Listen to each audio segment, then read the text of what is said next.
phụ lôi mò chiếc cà phê thấy tê makeup lipstick đôi má son cả ring đón nó phụ việc có lỗi bên về chân nào phụ chiếc mò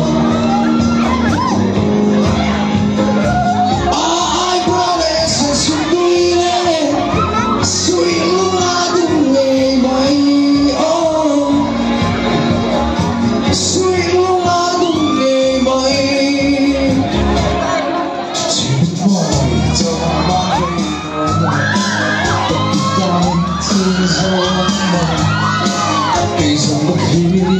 mình thấy rồi cây sông có phía mình thấy rồi phụ chiếc mò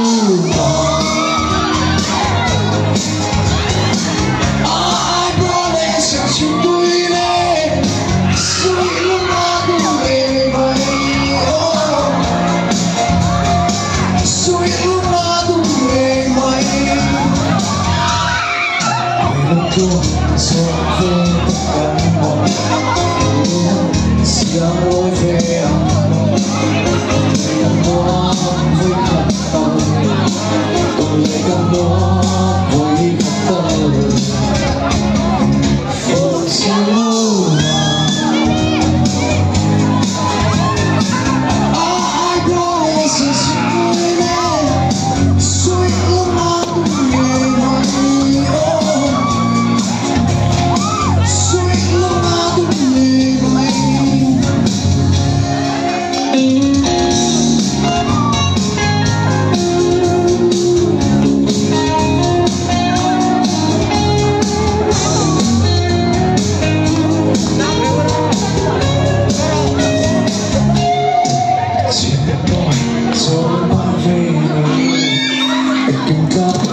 xin dấu ốm mồ cây sông cất phía thấy lâu trong thức đến thấy lâu